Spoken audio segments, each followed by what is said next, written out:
ओम नमो भगवती वासुदेवाय नमः। जय श्री हरि। प्रेम से बोलिए सत्यनारायण भगवान की जय। प्रिय श्रोताओं, आप सभी को फागुन पूर्णिमा की हार्दिक शुभकामनाएं।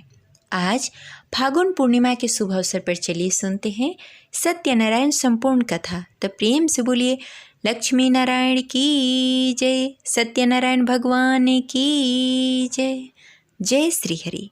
एक समय की बात है, नैमिषारण्य तीर्थ में सैनिक आदि 88,000 ऋषियों ने श्री सूत जी से पूछा, हे प्रभु, इस कलयुग में वेद विद्या रहित मनुष्य को प्रभु शक्ति किस प्रकार मिल सकती है तथा उसका उद्धार कैसे होगा? हे मुनि श्रेष्ठ, कोई ऐसा तप बताएं जिससे थोड़े समय में ही पुण्य मिले और मनवांछित फल की प्राप्ति हो। इस प्रकार की कथा सुनने की हम इच्छा रखते हैं। सर्वशास्त्रों के ज्ञाता श्री सूत जी बोले, हे वैष्णव पूज्य, आप सभी ने प्राणियों के हित की बात पूछी है, इसलिए मैं एक ऐसे श्रेष्ठ व्रत को आप लोगों को बताऊंगा जिसे नारद जी ने लक्ष्मी नारायण से पूछा था और लक्ष्मीपति ने मुनि श्रेष्ठ नारद जी से कहा था। आप इसे ध्यानपूर्वक सुनिए। एक समय की बात है, योगी राज नारद जी दूसरे के हित की इच्छा के लिए अनेकों लोकों में घूमते हुए मृत्यु लोक में आ पहुँचे। यहाँ उन्होंने अनेक योनियों में जन्मे प्रायः सभी मनुष्यों को अपने कर्मों द्वारा अनेक दुखों से पीड़ित देखा। उनका दुख देखकर नारद जी सोचने लगे, कैसा यत्न किया जाए जिसके करने से निश्चित रूप से मानव के दुख का अंत हो जाए। इस विचार पर मनन करते हुए वह विष्णु लोक में गए। वहाँ वह देवों के इष्ट भगवान नारायण की स्तुति करने लगे, जिनके हाथों में शंख चक्र गदा और पद्म थे, गले में वरमाला पहने हुए थे। स्तुति करते हुए नारद जी बोले, हे भगवान, आप अत्यंत शक्ति से संपन्न हैं। मन तथा वाणी भी आपको नहीं पा सकती है। आपका आदि मध्य और अंत नहीं है। निर्गुण स्वरूप सदृश्य के कारण भक्तों के दुख को दूर करने वाले आपको मेरा नमस्कार है। नारद जी की स्तुति सुनकर भगवान विष्णु बोले, हे मुनि श्रेष्ठ, आपके मन में क्या बात है? आप किस काम के लिए पधारे हैं? उसे निसंकोच कहिए। इस पर नारद जी बोले, हे प्रभु, मृत्यु लोक में अनेक योनियों में जन्मे मनुष्य अपने कर्मों द्वारा अनेक दुखों से दुखी हो रहे हैं। हे नाथ, आप मुझ पर दया रखते हैं, तो आप बताइए कि वो मनुष्य थोड़े प्रयास से अपने दुखों से कैसे छुटकारा पा सकते हैं। श्री हरि बोले, हे नारद, मनुष्यों की भलाई के लिए तुमने बहुत अच्छी बात पूछी है। जिसके करने से मनुष्य मोह से छूट जाता है, वह बात मैं तुमसे कहता हूँ, उसे सुनो। स्वर्गलोक और मृत्युलोक दोनों में एक दुर्लभ उत्तम व्रत है जो पुण्य देने वाला है। आज प्रेमवश होकर मैं तुमसे कहता हूँ, ध्यानपूर्वक सुनो।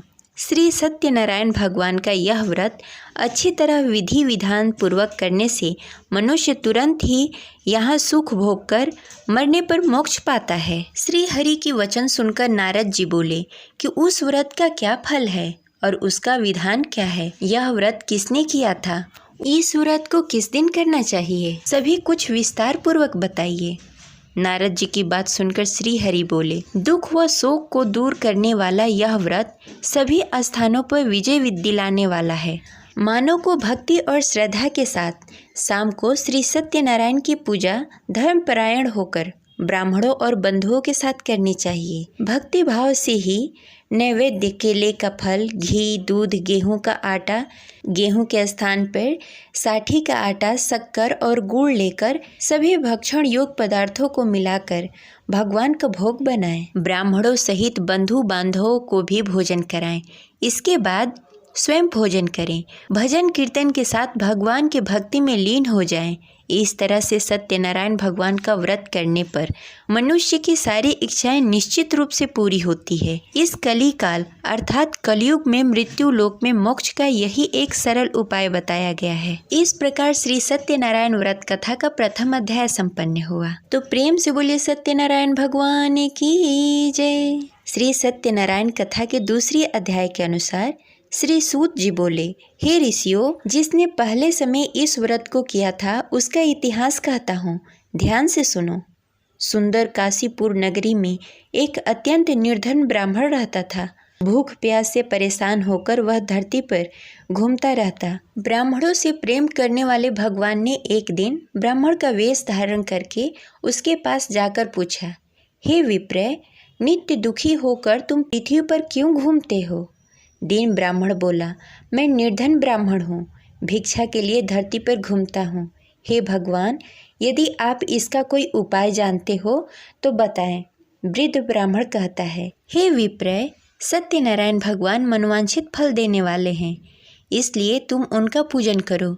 इसे करने से मनुष्य सभी दुखों से मुक्त हो जाता है। वृद्ध ब्राह्मण बनकर आए सत्यनारायण भगवान उस निर्धन ब्राह्मण को व्रत का सारा विधान बताकर अंतर्ध्यान हो गए। ब्राह्मण मन ही मन सोचने लगा कि जिस व्रत को वृद्ध ब्राह्मण करने को कहा गया है, मैं उसे जरूर करूँगा। यह निश्चय करने के बाद उसे रात में नींद नहीं आई। वह सवेरे उठकर सत्यनारायण भगवान के व्रत का निश्चय कर भिक्षा के लिए निकल चला। उस दिन निर्धन ब्राह्मण को भिक्षा में बहुत धन मिला, जिससे उसे बंधु बांधवों के साथ मिलकर श्री सत्यनारायण भगवान का व्रत संपन्न किया। भगवान सत्यनारायण का व्रत संपन्न करने के बाद वह निर्धन ब्राह्मण सभी दुखों से छूट गया। हर माह इस व्रत को करने लगा। इस तरह से सत्यनारायण भगवान के इस व्रत को समय से जो मनुष्य करेगा वह सभी प्रकार के पापों से छूटकर मोक्ष को प्राप्त होगा और सभी दुखों से मुक्त हो जाएगा। श्री सूत जी बोले कि इस तरह से नारद जी से नारायण जी का कहा हुआ श्री सत्यनारायण व्रत को मैंने तुमसे कहा। हे विप्रो, मैं अब और क्या कहूँ? ऋषि बोले, हे मुनिवर, संसार में उस विप्र से सुनकर और किस किस ने इस व्रत को किया, हम सब इस बात को सुनना चाहते हैं। इसके लिए हमारे मन में श्रद्धा का भाव है। श्री सूत जी बोले, हे मुनियों, जिस जिसने इस व्रत को किया वह सब सुनो। एक समय वही विप्र धन और ऐश्वर्य के अनुसार अपने बंधु बांधवों के साथ इस व्रत को करने को तैयार हुआ। उसी समय एक लकड़ी बेचने वाला बूढ़ा आदमी आया और लकड़ियां बाहर रखकर अंदर ब्राह्मण के घर में आ गया। प्यास से दुखी वह लकड़हारा उसको व्रत करते देख विप्र को नमस्कार कर पूछने लगा कि आप यह क्या कर रहे हैं तथा इसे करने से क्या फल मिलेगा, कृपया करके मुझे बताइए।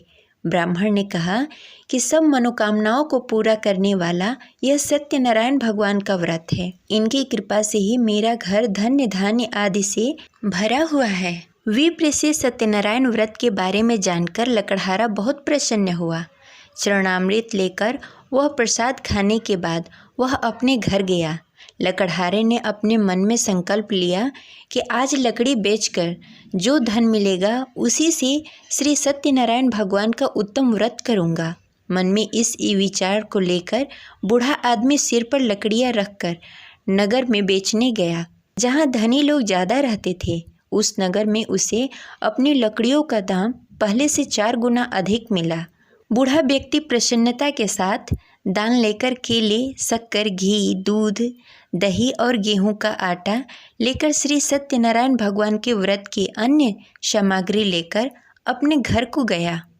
वहां उसने अपने बंधु बांधवों को बुलाकर विधि विधान से श्री सत्यनारायण भगवान का पूजन और व्रत किया। इस व्रत के प्रभाव से वह बूढ़ा लकड़हारा धन, पुत्र आदि से युक्त होकर संसार के समस्त सुख भोगकर अंतकाल में बैकुंठ धाम को चला गया। इस प्रकार श्री सत्यनारायण कथा के दूसरी अध्याय संपन्न हुई। तो प्रेम से बोलिए श्री सत्यनारायण भगवान की जय। सत्यनारायण व्रत कथा के तीसरी अध्याय के अनुसार श्री सूत जी बोले, हे मुनि श्रेष्ठों, अब आगे की कथा कहता हूँ। पहले समय में उल्कामुख नामक एक बुद्धिमान राजा था। वह सत्यवक्ता और जितेंद्रिय था। प्रतिदिन देव स्थान पर जाकर और निर्धनों को धन देकर उसके कष्ट दूर करता था। उसकी पत्नी कमल के समान मुख वाली तथा सती सावित्री थी। भद्रशिला नदी के तट पर दोनों ने श्री सत्यनारायण भगवान का व्रत किया। उसी समय साधु नाम का एक वैश्य आया। उसके पास व्यापार करने के लिए बहुत सारा धन भी था। राजा को व्रत करते देखकर वह विनय के साथ पूछने लगा, हे राजन, भक्ति भाव से पूर्ण होकर आप यह क्या कर रहे हैं? मैं सुनने के लिए इच्छुक हूँ, आप मुझे बताइए। राजा बोला, हे साधु, अपने बंधु बांधवों के साथ पुत्रादि आदि प्राप्ति के लिए यह महाशक्तिशाली श्री सत्यनारायण भगवान का व्रत और पूजन कर रहा हूँ। राजा के वचन सुनकर साधु आदर के साथ बोला, हे राजन, मुझे इस व्रत का सारा विधान कहिए। आपके कथानुसार मैं भी इस व्रत को करूँगा। मेरी भी संतान नहीं है और इस व्रत को करने से निश्चित रूप से मुझे संतान की प्राप्ति होगी। राजा से सारा व्रत का विधान सुनकर व्यापार से निवृत्त होकर वह अपने घर गया। साधु वैश्य ने अपने पत्नी को संतान देने वाला इस व्रत का वर्णन कहकर सुनाया और कहा कि जब मेरी संतान होगी तब मैं इस व्रत को करूँगा। साधु ने इस तरह से वचन कर अपनी पत्नी लीलावती से कही। एक दिन लीलावती पति के साथ आनंदित हो संसारिक धर्म में पवित्र होकर श्री सत्यनारायण भगवान की कृपा से गर्भवती हुई। 10वें महीने में उसके गर्भ से एक सुंदर कन्या ने जन्म लिया। दिनों दिन वह ऐसे बढ़ने लगी जैसे शुक्ल पक्ष का चंद्रमा बढ़ता है। माता पिता ने अपनी कन्या का नाम कलावती रखा। एक दिन लीलावती ने मीठे शब्दों में अपने पति को याद दिलाया कि उसने सत्यनारायण भगवान के जिस व्रत को करने का संकल्प लिया था उसे करने का समय आ गया है। आप इस व्रत को करिए। साधु बोला कि हे प्रिय, इस व्रत को मैं उसके विवाह पर करूँगा। इस प्रकार अपनी पत्नी को आश्वासन देकर वह नगर को चला गया। कलावती पिता के घर में रहकर दिनों दिन बड़ी होने लगी। साधु ने एक बार अपनी कन्या को अपने नगर की सखियों के साथ खेलते हुए देखा तो तुरंत ही दूत को बुलाया और कहा कि मेरी कन्या योग वर देखकर आओ। साधु की बात सुनकर दूत कंचन वन में पहुंचा। वहां अच्छी तरह से देख सुनकर लड़की के सुयोग वाड़िक पुत्र को ले आया। सुयोग लड़के को देखकर साधु ने बंधु बांधवों को बुलाकर अपनी पुत्री का विवाह कर दिया। लेकिन दुर्भाग्य की बात यह है कि साधु ने अभी भी श्री सत्यनारायण भगवान का व्रत नहीं किया। इस पर श्री भगवान क्रोधित हो गए और श्राप दिया कि साधु अत्यधिक दुख से मिले। अपने कार्य में कुशल साधु बनिया जमाई को लेकर समुद्र के पास स्थित होकर रत्नसारपुर नगर में गया। वहां जाकर दामाद और ससुर दोनों ने मिलकर चंद्रकेतु राजा के नगर में व्यापार करने लगे। एक दिन भगवान श्री सत्यनारायण की माया से एक चोर राजा के घर राजा का धन चुराकर भाग गया। उसने राजा के सिपाहियों को अपना पीछा करते देख चुराया हुआ धन वहां रख दिया जहां साधु अपने जमाई के साथ ठहरा हुआ था। राजा के सिपाहियों ने साधु वैश्य के पास राजा का धन पड़ा देखा तो वह ससुर और जमाई दोनों को बांधकर प्रसन्नता से राजा के पास ले गए और कहा कि उन दोनों चोरों को हम पकड़ लाए हैं, आप आगे की कार्रवाई की आज्ञा दीजिए। राजा की आज्ञा से उन दोनों को कठिन कारावास में डाल दिया गया और उसका सारा धन भी उससे छीन लिया गया। श्री सत्यनारायण भगवान के श्राप से साधु की पत्नी भी बहुत दुखी हुई। घर में भी धन सारा खत्म हो गया। उसे चोर चुरा ले गए। शारीरिक तथा मानसिक पीड़ा और भूख प्यास से अति दुखी होकर अन्न की चिंता में कलावती एक ब्राह्मण के घर गई। वहां उसने श्री सत्यनारायण भगवान का व्रत होते हुए देखा। फिर कथा भी सुनी। वह प्रसाद ग्रहण कर रात को घर वापस आई। माँ ने कलावती से पूछा कि हे पुत्री, अब तक तुम कहाँ थी? तेरे मन में क्या है? कलावती ने अपनी माँ से कहा कि हे माँ, मैंने एक ब्राह्मण के घर श्री सत्यनारायण भगवान का व्रत देखा। कन्या के वचन सुनकर लीलावती भगवान के पूजन की तैयारी करने लगी। लीलावती ने परिवार और बंधुओं सहित श्री सत्यनारायण भगवान का पूजन किया और उससे वर मांगा कि मेरे पति और जमाई शीघ्र घर आ जाएं। साथ ही यह भी प्रार्थना की कि हम सबके अपराध को क्षमा कीजिए। श्री सत्यनारायण भगवान इस व्रत से संतुष्ट हो गए और राजा चंद्रकेतु के सपने में दर्शन देकर कहा कि हे राजन, तुम उन दोनों वैश्यों को छोड़ दो और तुमने जो उसका धन लिया है उसे वापस कर दो।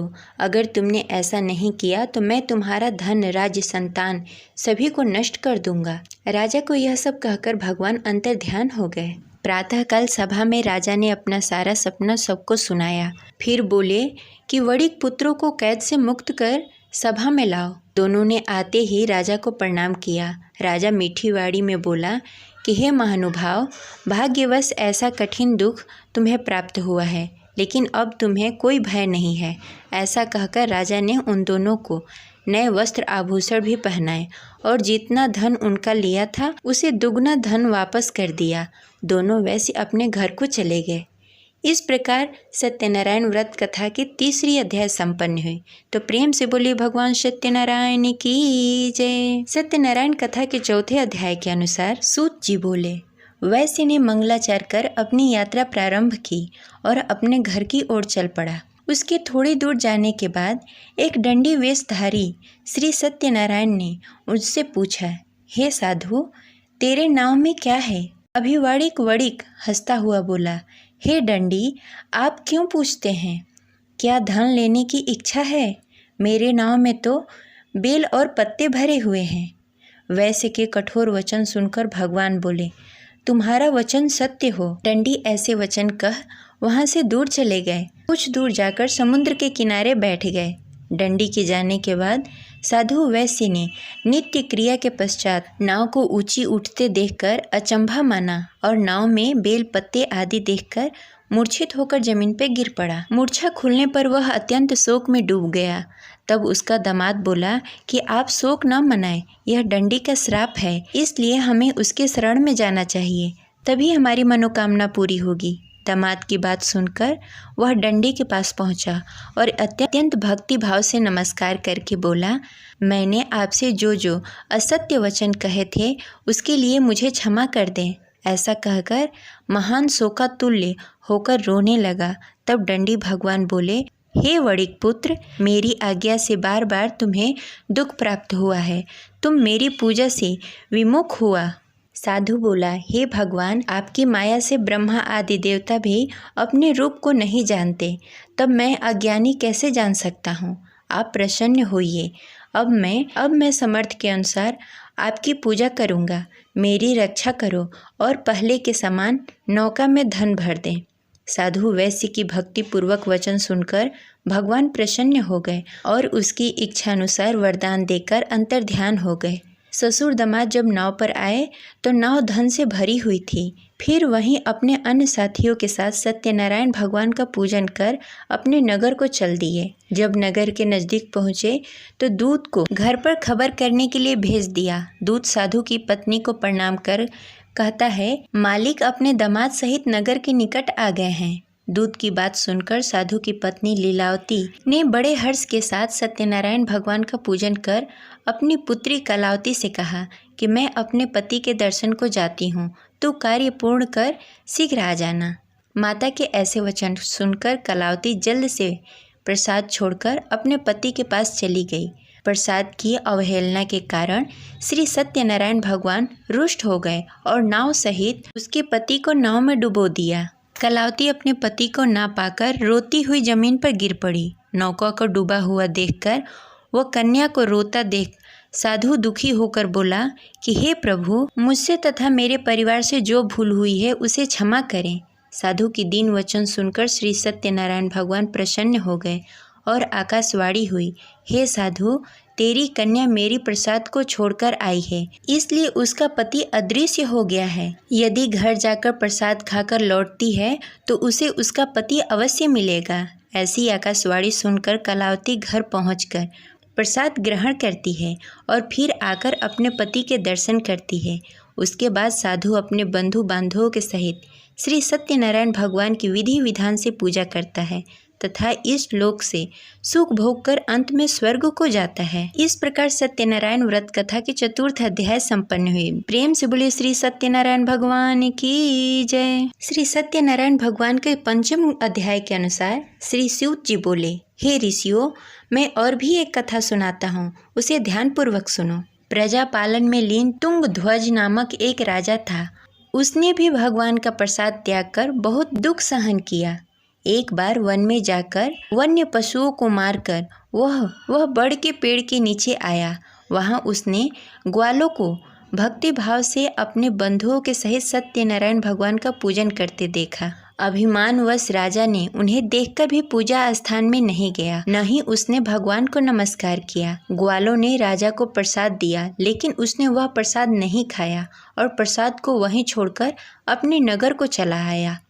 जब वह नगर में पहुंचा तो वहां सब कुछ तहस नहस हो गया था। वह शीघ्र ही समझ गया कि यह सब भगवान ने ही किया है। वह दोबारा ग्वालों के पास पहुंचा और विधि पूर्वक पूजा कर प्रसाद खाया और श्री सत्यनारायण भगवान की कृपा से सब कुछ पहले की जैसा हो गया। दीर्घकाल तक सुख भोगने के बाद मरणों उपरांत उसे स्वर्गलोक की प्राप्ति हुई। जो मनुष्य परम दुर्लभ इस व्रत को करेगा, वह श्री सत्यनारायण भगवान के अनुकंपा से उसे धन्य धान्य की प्राप्ति होगी, निर्धन धनी हो जाएगा और भय मुक्त होकर जीवन जीता रहेगा। संतानहीन मनुष्य को संतान सुख मिलेगा और सारी मनोकामनाएं पूर्ण होगी। मानव अंत काल में बैकुंठ धाम को जाएगा। श्री सूत जी बोले, जिन्होंने पहले इस व्रत को किया है, अब उसके दूसरे जन्म की कथा कहता हूँ। वृद्ध सतानंद ब्राह्मण ने सुदामा का जन्म लेकर मोक्ष की प्राप्ति की। लकड़हारे ने अगले जन्म में निषाद बनकर मोक्ष प्राप्त किया। उल्का मुख नामक राजा दशरथ होकर बैकुंठ को गए।